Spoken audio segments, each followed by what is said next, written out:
जय गुरु जी। नमस्कार सभी संगत को, गुरु जी को प्रणाम। मैं अपना थोड़ा सा इंट्रोडक्शन देना चाहूंगी। अ, मेरे हस्बैंड विशाल कौशल, गुरु जी को बचपन से गुरु जी को उनने जलंधर में देखा है और मैंने गुरु जी को साल 2000 में दिल्ली में एम्पायर स्टेट में पहली बार देखा था। मैं और विशाल साल 2000 में ही मिले थे एंड मैं पढ़ाई कर रही थी अपनी एंड विशाल अपना काम कर रहे थे जलंधर में। मैं बॉम्बे में रहती थी उस समय। और जब हम गुरुजी से पहली बार मिले तो मुझे पता नहीं था, कोई बहुत इंट्रोडक्शन मेरे को नहीं की दी थी विशाल जी ने कि हम कहाँ जा रहे हैं। उन्होंने कहा बस गुरुजी से मिलने जा रहे हैं and I thought may be is a palmist, maybe is an astrologer, I didn't know much। तो जब हम गुरुजी के यहाँ पहुंचे तो बहुत खूबसूरत जगह थी। सब कंफर्ट्स थे संगत के बैठने के लिए, खाने पीने के लिए। गुरुजी एक कंसोल के ऊपर बैठे हुए थे अपने कमरे के बाहर एंड मुझे नहीं लगा था कि ये गुरुजी हैं। मुझे लगा कोई आएंगे और फिर हम उनसे बात करेंगे। खैर गुरुजी कंसोल पे बैठे थे और विशाल जी ने जाके मत्था टेका। मैंने भी पीछे पीछे वही किया जो विशाल जी कर रहे थे, बिकॉज थोड़ा नॉर्थ इंडियन कल्चर से रूबरू नहीं थे हम। Anyway I followed his veg and मेरे को देख के गुरुजी ने विशाल से कहा, ए सहेली है तेरी? तो मुझे थोड़ा ऑफेंसिव सा लगा। मैंने कहा ही गर्लफ्रेंड। खैर विशाल भी हंसने लगे, मैं भी हंसने लगी। विशाल को गुरुजी पंजाबी में गुरुजी कंटिन्यूअसली विशाल से बात कर रहे थे, कित्थों आया, किद्दां आया, की कर रहे हैं, मतलब he was talking different and then suddenly he looked at me and he said, daddy क्या करता है तुम्हारा? प्लेन चलाता है? प्लेन? मैंने कहा हाँ जी प्लेन चलाते हैं। पायलट है एयर इंडिया में? मैंने कहा हाँ जी हाँ जी जी। फिर उन्होंने फेस पलट के विशाल से फिर पंजाबी में बात करनी शुरू कर दी। इसे लिया तेरी?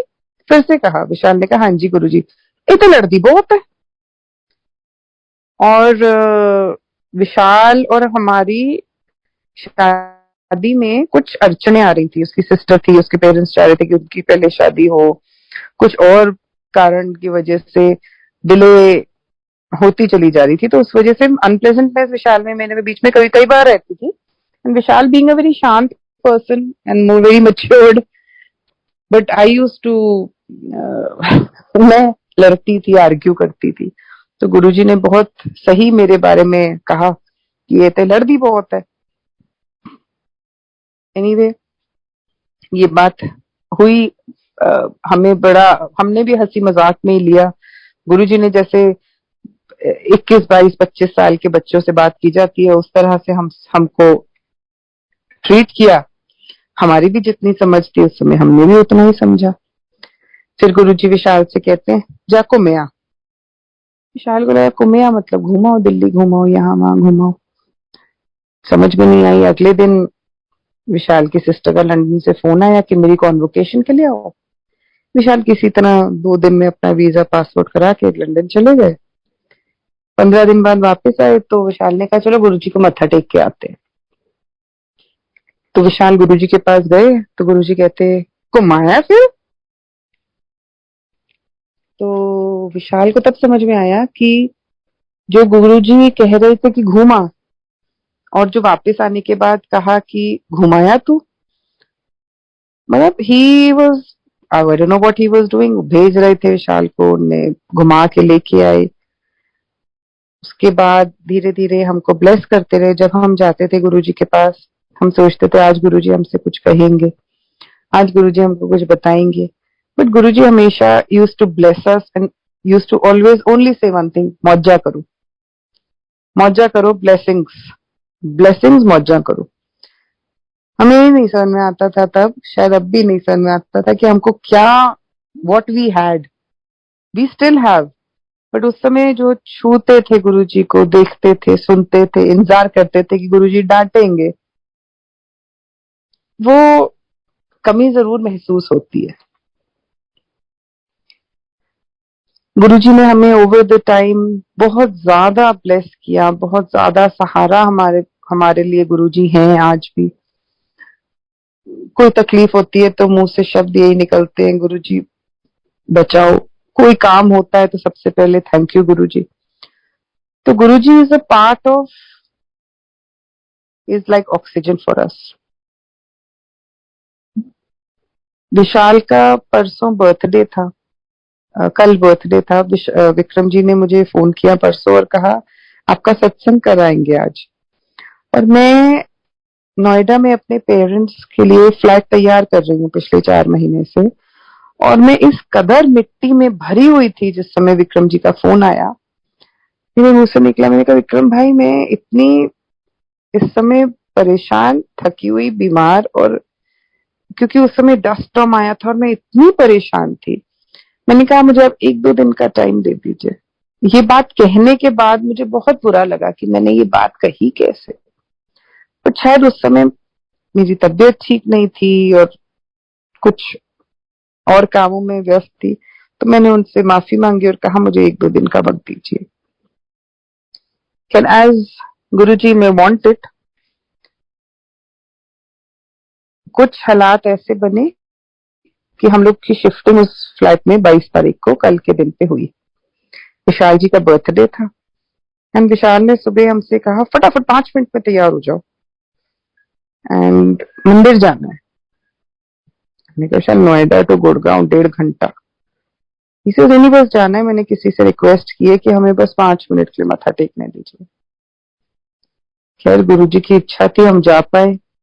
वैसे तो मंदिर बंद था, किसी को जाने नहीं दे रहे थे, बाहर बहुत लंबी लाइन लगी थी, बट हर इंसान को मना करा जा रहा था। हमने विशाल ने रिक्वेस्ट करी थी किसी से कि हमें बस अब 2 मिनट के लिए अंदर जाने दें, मत्था टेकने दें। तो एसोसिएशन, गुरुजी के मंदिर आश्रम की जो भी एसोसिएशन है, they were kind enough to allow us. When we went inside they offered us langar and Vishal ji, एक दाना मिर्च घर में अगर हो खाने में तो ऐसा लगता है कि आज खाने से उठ जाएंगे। लंगर में इतनी मिर्च थी, इतनी मिर्च थी, और मैं सामने बैठी हुई ये सोच रही थी कि बहुत अच्छा है, इनको आदत डाल रहे हैं गुरुजी मिर्च खाने की।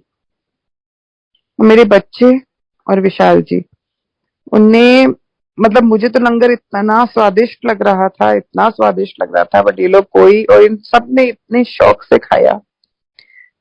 जब हम मंदिर के अंदर जा रहे थे तो फर्श ऐसा गरम उबलता हुआ फर्श था कि हम सबके पैर बुरी तरह अंदर तक जाने में जल गए। लेकिन हम बाहर संगत को देख रहे, सेवादारों को देख रहे थे जो इतने इतने घंटों काम कर रहे थे, इतनी सेवा मंदिर की, इतनी श्रद्धा से। तो समझ में आया कि हमारे ये जो हम 5 मिनट हमारा पैर जल रहे हैं, इसका कोई मायना नहीं है। आप आसपास देखें कि कितनी श्रद्धा से हर आदमी सेवा में लगा हुआ है। खैर, every moment with Guruji is a learning. जो बच्चे अपने आप गर्मी में बाहर नहीं निकलते, वो ये देख रहे थे कि सेवादार कितनी शिद्दत से एक एक आदमी को खुशी से, प्यार से रोटी खिला रहे हैं। गर्मी हर आदमी को उतनी ही लगती है, पैर सभी का उतना ही जल रहा है, लेकिन how we react to that situation और how we react to these weather changes या जिंदगी के जो उतार चढ़ाव है, तो लर्निंग थी एक बच्चों के लिए भी, हमारे लिए भी। खैर गुरुजी की कृपा रही, विशाल अपने बर्थडे पे गुरुजी को मत्था टेक सके। विशाल के लिए बर्थडे पे इससे ऊपर कोई चीज नहीं हो सकती थी। गुरुजी ने उनको ब्लेस किया। हम लोग घर वापस अपने पेरेंट्स का घर जो बना रहे, अपार्टमेंट बना रहे थे नोएडा, वहां हम लोग आए। बहुत अच्छा लगा कि विशाल के बर्थडे के दिन हमने गुरुजी के स्वरूप को घर पे स्थापित किया, भगवान की पूजा करी and we made this house, we've got this house after 10 years wait. 10 साल से इस अपार्टमेंट के लिए हम लोग पैसे देके बैठे हुए थे और ये घर हमें नहीं मिला था। तो कई बार समझ में नहीं आता था कि ये नोएडा का फ्लैट मिलना भी है कभी कि नहीं मिलना। पेरेंट्स मेरे आगरा में रहते हैं एंड एजेड है, तो मदर कंफर्टेबल नहीं रहती वहां रहने में। बहुत ज्यादा बड़ा घर है, एंसेस्ट्रल घर है, इसलिए बहुत बड़ा है और बुजुर्गों के लिए संभालना बहुत मुश्किल है। तो गुरुजी जो करते हैं, क्या उनकी प्लानिंग है, वो उन्हीं को पता है। इस साल अब 4 महीने पहले हमें वो फ्लैट मिला, हमने फटाफट उसको तैयार करना शुरू किया।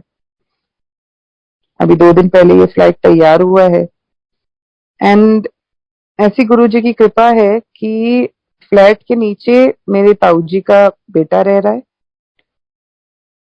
और एक और फ्लैट उसी के नीचे, बिल्कुल नीचे एक और फ्लैट है, उसमें मेरी मौसी, जिनका कोई हम उनका घर है 48 में 3 मंजिला। कभी किसी ने सोचा नहीं था कि वो लोग उसको छोड़ के अपार्टमेंट में आएंगे। उनने वो घर बेच दिया और वो हमारी माँ, मेरी मदर के घर के नीचे वाले घर में आ गए। So we have 3 flats now, ऊपर नीचे in the family.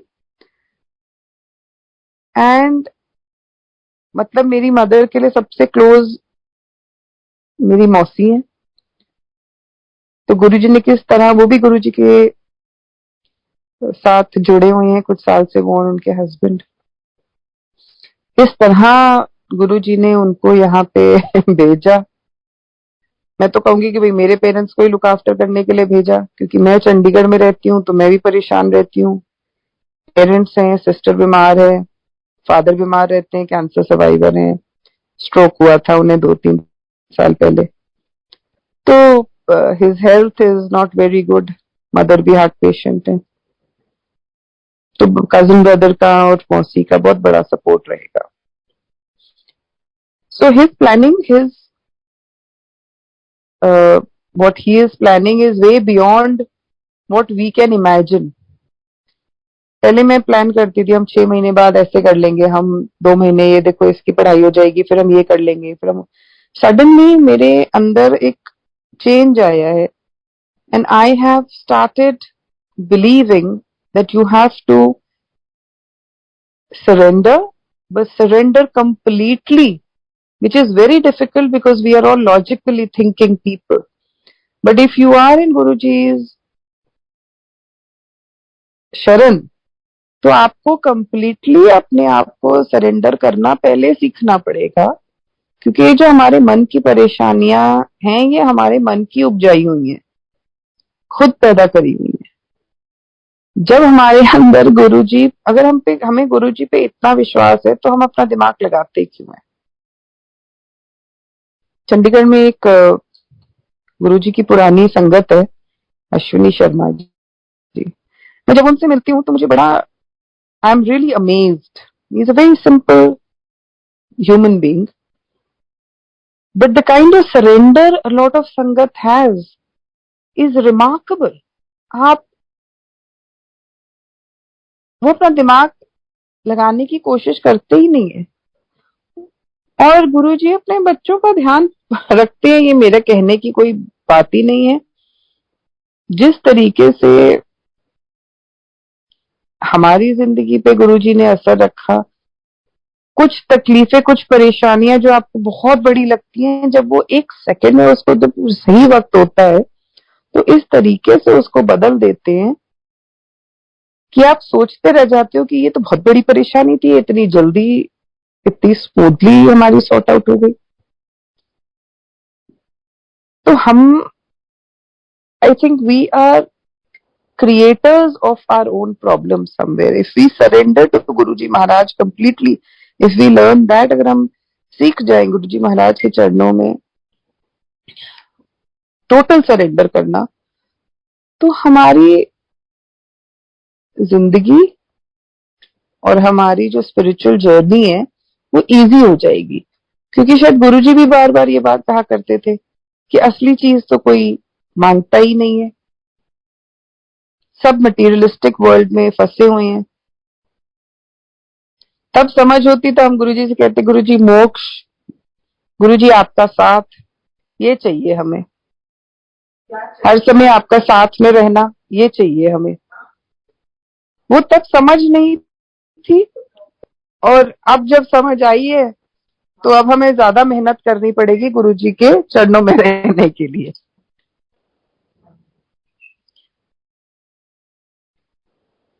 Going back to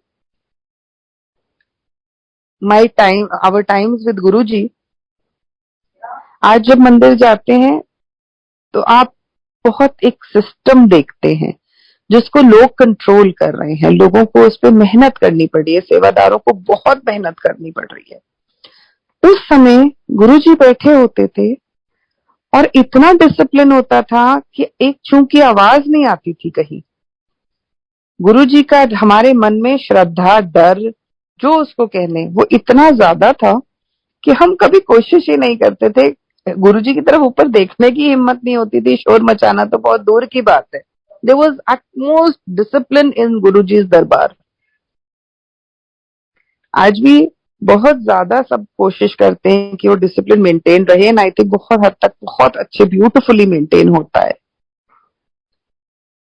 इस तरीके से चंडीगढ़ की, हम क्योंकि चंडीगढ़ में रहते हैं तो मैं उसी की बात करूंगी कि बहुत ज्यादा सत्संग हो रहे थे, एंड सत्संग में कई बार ये लगता था कि हम लोग शांति से बैठ नहीं पा रहे हैं, हम मेडिटेट नहीं कर पा रहे हैं, क्योंकि दे वर वेरी ह्यूज सत्संग एंड ग्रैंड, जैसे गुरुजी ग्रैंड थे वैसे ही सत्संग गुरुजी के ग्रैंड गुरुजी करवाते थे।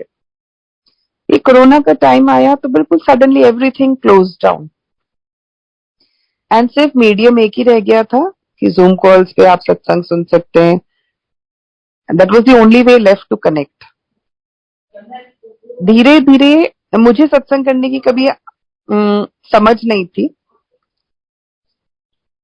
तो एक बार मेरे बर्थडे पे 15 मार्च विशाल जी ने कहा आज तुम सत्संग करोगी, और मैंने कहा मुझे तो सत्संग करना आता नहीं है, ना मुझे जूम कॉल्स अटेंड करनी आती है। Anyway he told me that this is how it has to be done, and I did satsang for almost an hour and a half. At the end of it मुझे ये लगा कि गुरुजी का सत्संग तो मैं 2-3 घंटे और कर सकती थी, क्योंकि गुरुजी के बारे में बताने के लिए इतना कुछ है, अपने लाइफ एक्सपीरियंसेस कहिए, चाहे अपने आसपास लोगों के लाइफ एक्सपीरियंसेस कहें। There is so much to speak about Guruji that n number of years, n number of hours are not enough. गुरुजी के पास हम जब साल 2005 में गए, गुरुजी ने हमारी शादी की डेट निकाली थी। एक दिन विशाल ऐसे ही गुरुजी के पास गए और विशाल ने गुरुजी से कहा गुरुजी ब्याह कराना है, तो गुरुजी कहते तू की करना ब्याह करा के, एंड देन एकदम से हंसते ही बोले 23 अप्रैल, जा 23 अप्रैल। बहुत अच्छा, गुरुजी ने 23 अप्रैल की डेट दी, हमारी 23 अप्रैल को शादी हुई। जो संगत गुरुजी ने 23 अप्रैल को हमारी शादी पे भेजी थी जलंधर, आगरा, वही संगत मेरी सिस्टर इन लॉ की शादी में देहरादून भेजी थी। वही संगत में एक अंकल थे जो मुझे, जितने भी लोग गुरुजी की संगत से, मुझे उन अंकल की सिर्फ शक्ल याद है। वही अंकल, मैं 6 महीने, 6 महीने नहीं कहूंगी, साल पहले मेरे फादर की तबीयत खराब हुई थी तो मैं गुरुजी के मंदिर गई थी मत्था टेकने, वही अंकल वहां बैठे हुए थे। कल जब मैं गई हूं फिर से साल बाद, 6 महीने बाद, लंगर खाने बैठे वही अंकल मेरे साथ बैठे हुए थे। इतनी बार इत्तेफाक नहीं हो सकता। मैं कल सारे रास्ते सोचती रही कि गुरुजी क्या समझाने की कोशिश कर रहे हैं, क्या सिखाने की कोशिश कर रहे हैं। ऐसा तो हो नहीं सकता कि 4 बार 20 साल में 4 बार 5 बार हर एनकाउंटर पे मंदिर में वही अंकल मेरे सामने आते हैं। जब मेरे मन में आता है कि देखो कोई मैं किसी को पहचान नहीं रही, कोई मैं जानता नहीं, मुझे यहाँ गुरुजी आप हो नहीं, I am feeling lost, suddenly that uncle comes up and sits in front of me. मैं अपने फादर साहब के लिए लंगर लेके आना चाह रही थी, 2 साल भर पहले उनकी तबीयत खराब हुई थी, और मैं इधर उधर देख रही हूँ कि मैं किससे बात करूँ, यहाँ तो कोई जाना पहचाना शक्ल ही नहीं है। सामने वही अंकल प्रकट हो गए। मैं उनके पास भी नहीं कहा, अंकल परसों मैं बैठी हूँ, मैं कह रही विशाल किसी को नहीं हम जानते, और लंगर हॉल में हम जाते हैं, साथ में विशाल के वो अंकल। गुरु जी के अपने रंग है, क्या समझाना चाह रहे हो तो नहीं पता, वो तो खुद ही समझा देंगे, और जो वो कर रहे हैं वो भी उन्हीं को पता है कि वो क्या कर रहे हैं।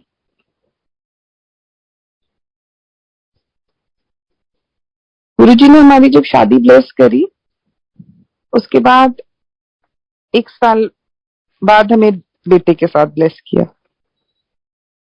मेरे फादर बहुत बीमार चल रहे थे, उनकी तबीयत को ठीक करने के लिए ब्लेस किया। हमें बेटी दी, बहुत समझदार, बहुत अच्छी बच्ची दी। हमें चंडीगढ़ सेटल भी गुरुजी ने ही किया। विशाल ने एक बार गुरुजी से कहा, गुरुजी मैं दिल्ली आ जाऊं। कुछ लालच ये भी था कि गुरुजी से मिल लिया करेंगे 4 बार हफ्ते में, कुछ आगे काम बढ़ाने का, कुछ डायरेक्शन, कुछ ऐसा लगता था गुरुजी आसपास होंगे, कुछ कुछ जिंदगी में और आसानी आ जाएगी।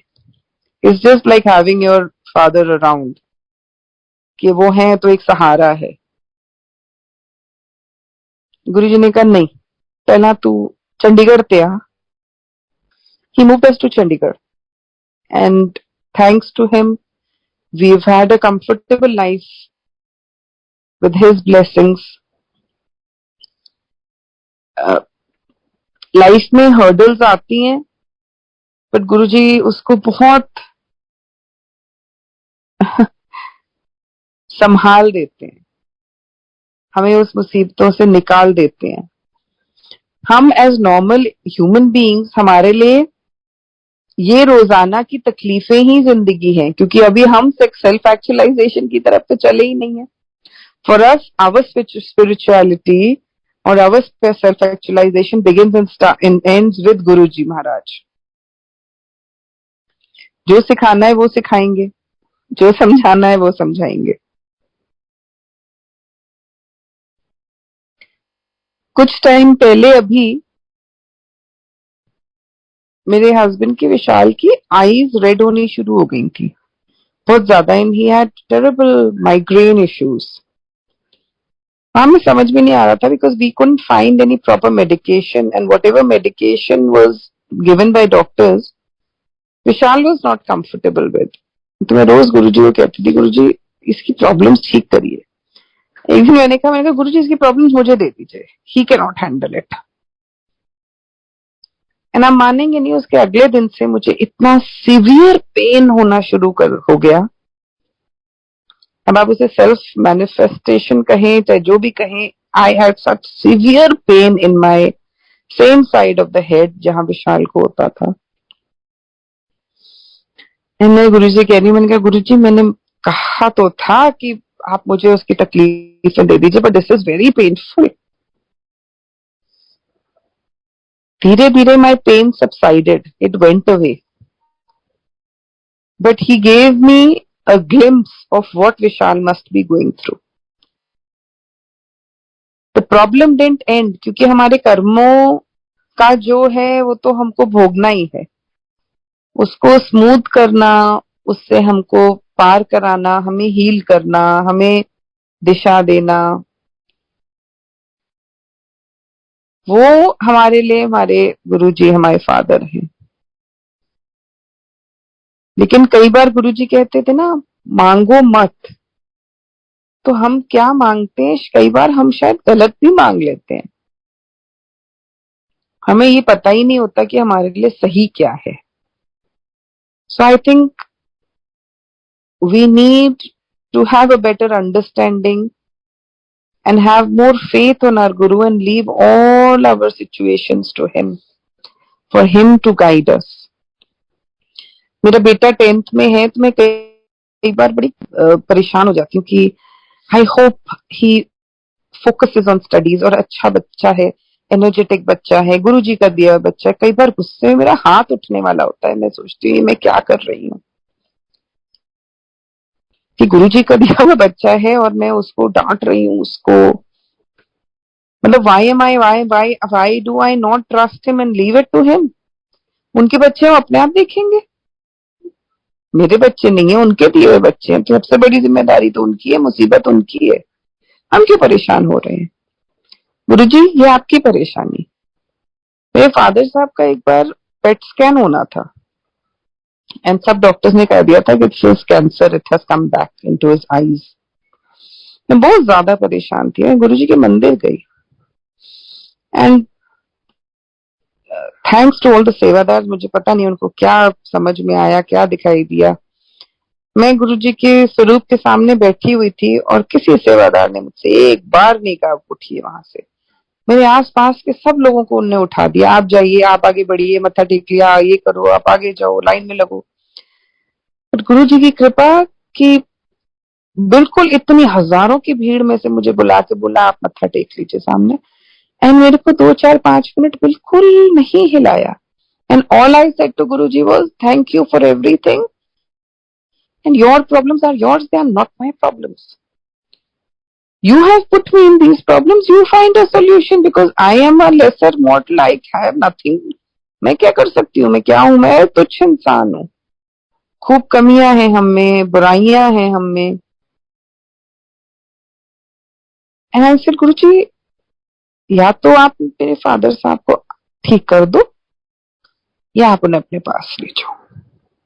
आज बताते वक्त बड़ा बुरा लग रहा है कि ऐसे शब्द कैसे अपने मुंह से निकाले। मैंने कहा आप तकलीफ नहीं दोगे, आप ले जाओगे।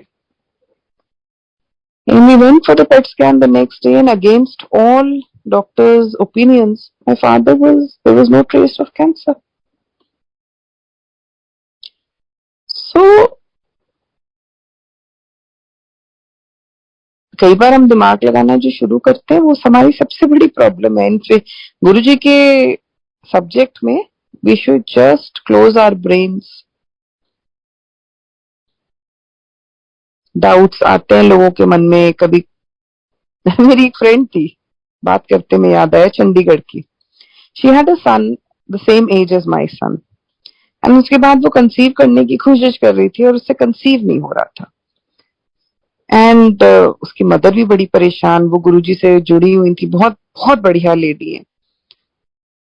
तो वो उसके हस्बैंड, मेरी फ्रेंड के हस्बैंड नहीं मानते थे कि वो आए गुरुजी के मंदिर में, और मैं बहुत बार उनको पहले कैजुअली इनवाइट कर चुकी थी, but like I didn't want to force anybody, लेकिन क्योंकि उसकी मदर जुड़ी तो उसने भी आना शुरू कर दिया। ऐसा सोच के मांगना। She had a son my age, then she had another daughter and then she had another child. ऐसा सोच के मांगा कर गुरुजी से, फिर गुरुजी देते चले जाते हैं। So we had a good laugh, but what I mean to say is कि गुरुजी आपके लिए क्या सही है। गुरुजी कहते थे कि जब बहुत ज्यादा मांगते हो तो हमें भी देना पड़ता है। माँ बाप जिद करोगे आप, बच्चा जिद करता रहता है मुझे ये खाना है, खाना करना है, माँ बाप को देना पड़ता है। कई बार वो सही होता है, कई बार गलत होता है बच्चे के लिए। ये जिद, इसलिए गुरुजी कहते हैं जिद ना करो। तो हम जो जिद करते हैं वो गलत है। अब गुरुजी ने मुझे ये सिखाया, जब मैंने जो सीखा कि मत्था टेको और कहो Guruji your decision, everything is your decision and you decide. So that was one lesson that I learned and I'm trying to practice in my life.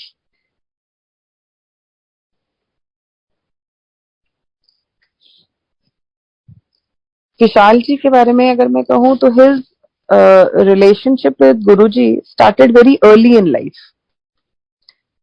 Kishori uncle इन लोगों की बिल्डिंग में टेनेंट थे इनके, एंड गुरुजी को ये लोग बहुत कैजुअली देखते थे। कभी मोटरसाइकिल पे आते, कभी किसी तरीके से, कभी हेयर कट, मतलब हेयर कटिंग के लिए, ग्रूमिंग के लिए। तो एक किस्सा बताते हैं जो हमने सुना है कि गुरुजी जब पहली बार किशोरी अंकल के पास गए तो किशोरी अंकल ने, जैसे सब लोग लाइन में वेट कर रहे थे, गुरुजी भी वहां बैठ गए आराम से। एंड उनको भी नहीं समझ थी कि महाशिव उनके यहाँ आए हुए हैं। गुरुजी के अपने तरीके। गुरुजी वहां बैठे हुए हैं एंड जब गुरुजी की बारी आती है तो वो किशोरी अंकल उनकी शेव करनी शुरू करते हैं एंड एक ब्लेड टूटता है, फिर ब्लेड चेंज करते हैं, वो ब्लेड भी टूट जाता है। तो वो कहते हैं कि सर ये ब्लेड बार बार टूट रहा है आप। एंड किशोरी अंकल के मुंह से ये सुना है कि जब वो शेव करने लगे थे तो पत्थर हो गए थे गुरुजी। जैसे मुलायम स्किन होती है वो बिल्कुल पत्थर हो गई थी और ब्लेड बार बार टूटे। किशोरी अंकल का भी सिर घूम गया। तो उनने हाथ जोड़े, महाराज मुझसे शेव नहीं हो रही आपकी। सर मेरे तो शेव नहीं हो रही। तो गुरुजी ने उनसे कहा हुन ब्लेड बदल फिर तो कर। किशोरी अंकल ने ब्लेड बदला और फिर से गुरुजी की शेव करनी जलंधर में शुरू कर दी। और इस बार क्योंकि गुरुजी ने उनको परमिशन दी थी, गुरुजी की स्किन वो सॉफ्ट लाइक अ बेबी और उन्हें बहुत अच्छे से शेव करी और गुरुजी वहां से चले गए। किशोरी अंकल उस दिन सर पकड़ के बैठ गए कि ये क्या हुआ मेरे साथ, ये कौन आया और ये क्या मेरे साथ कर गया। किशोरी अंकल ने पता पुता किया, उनको जितने की पता चला वो शाम को उनके मंदिर पहुंच गए कि गुरुजी माफी, मैं आपको समझ नहीं पाया, मेरी गलती माफ करिए। गुरुजी ने किशोरी अंकल को अपनी शरण में लिया और उनकी इतनी किस्मत बढ़िया थी कि 14 साल गुरुजी की सेवा में किशोरी अंकल दिल्ली उनके साथ रहे। एक बार गुरुजी ने किशोरी अंकल की वाइफ को कहा कि तेरी तपस्या मेरे से भी ज्यादा, तूने 14 साल अपने हस्बैंड को छोड़े रखा। तो गुरुजी किसी को किस तरह ब्लेस करना है, एक्नॉलेज करना है, was a beautiful way how he used to do it. Kishori uncle के बेटे का एक बार एक्सीडेंट हुआ, major brain surgery, major accident. The boy Sanjay was in very bad shape. मंदिर फोन पहुंचा, किशोरी अंकल को गुरुजी ने बुलवाया कि किशोरी को लेके आओ। तो किशोरी अंकल जब पहुंचे तो गुरुजी ने किशोरी अंकल को इन्फॉर्म किया संजय का एक्सीडेंट हो गया ते मैं देखा या ओनू, वो ठीक है, ठीक हो चुका। किशोरी अंकल ने उनसे कहा ठीक है गुरुजी, तुसी देखा है, ठीक है। वो कहते तू कल जलंधर चला जा। तो किशोरी अंकल ने गुरुजी तुसी देखा है, मैं की करना हूं उत्थे जाके। ये श्रद्धा, ये अविश्वास, ये जब हम सुनते हैं ये बातें, क्या हम ये कर सकते हैं? ये तो जो गुरुजी को समझे, जो गुरुजी के साथ रहे, जो गुरुजी की शक्ति गुरुजी को समझ जाए, समझ पाए, या गुरुजी जिसको समझने दें।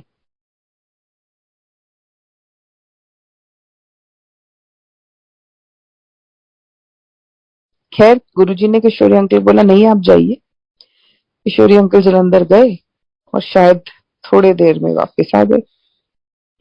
तो किशोरी अंकल गुरुजी ने कहा तुम रुकाते एक दिन और रुक जाता।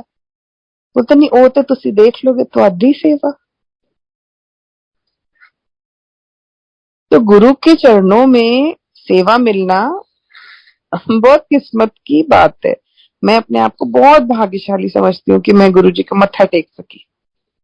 किसी ने चंडीगढ़, कुछ संगत आई थी बॉम्बे से कुछ टाइम पहले, हम आया Chandigarh, and they were very overwhelmed.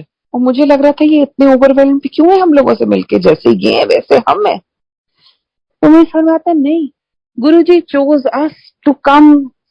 कोई हम ऊंचे या कोई नीचा नहीं है, लेकिन मैं अपने आप को बहुत भाग्यशाली जरूर समझती हूँ कि गुरुजी ने अपने दरबार में हमको बैठने की इजाजत दी, हमें अपने आसपास आने की इजाजत दी। इस जन्म में हम गुरुजी को देख पाए, कुछ तो हमने समझा होगा उनसे, कुछ हम सीखेंगे उनसे। उनने जो हमारी जिंदगी का करना है या जो हमारा करना था वो तो वो करेंगे, बट हम क्या कर पाए? अगर हम गुरु जी की सेवा में एक दूसरे के लिए कुछ कर पाए तो ये बहुत बढ़िया बात होगी। गुरु जी शब्दों से नहीं समझाते थे, लेकिन अगर हम समझना चाहें तो गुरु जी बहुत कुछ समझा भी गए।